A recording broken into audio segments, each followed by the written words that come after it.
Hi everyone, good morning, good afternoon, and good evening. I'm Jay, together with Jeron Bustarga, and welcome to our lesson on Organic Chemistry. Chapter 1, Introduction to Inorganic Chemistry, under Chem 102. Today, we're going to explore what organic chemistry is, why it matters, and how it connects to real life in a fun and understandable way. What is organic chemistry? Organic chemistry is the branch of chemistry that focuses on carbon-containing compounds.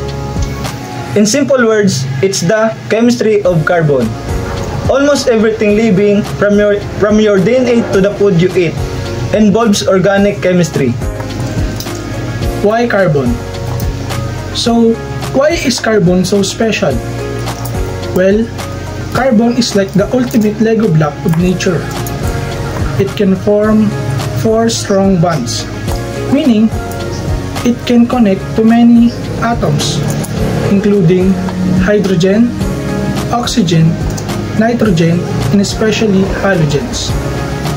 It can form chains, rings, and complex shapes, making millions of different compounds possible. Hydrocarbons. One of the simplest types of organic compounds is called hydrocarbons. These are made of only 2 elements, which is carbon and hydrogen. Examples include methane, propane, and butane. Yes, the same gas used in cooking fuel. Isomers. Another cool concept is isomers.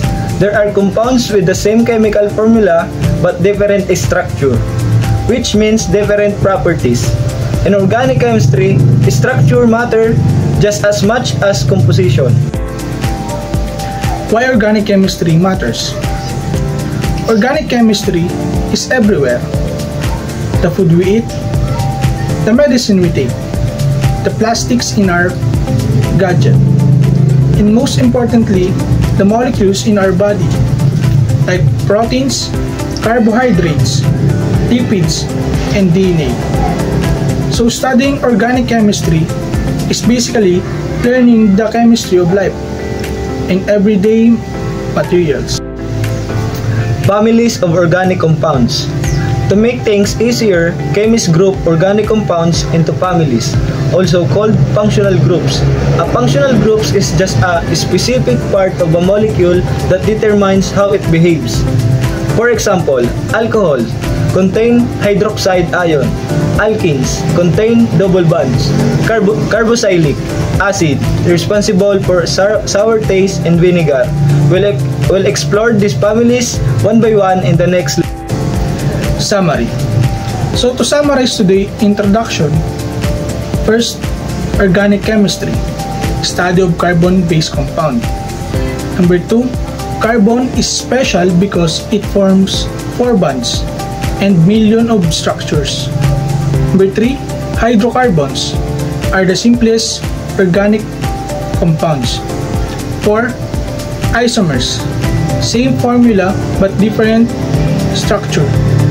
Number 5, organic chemistry is important in life, medicine, food, and technology.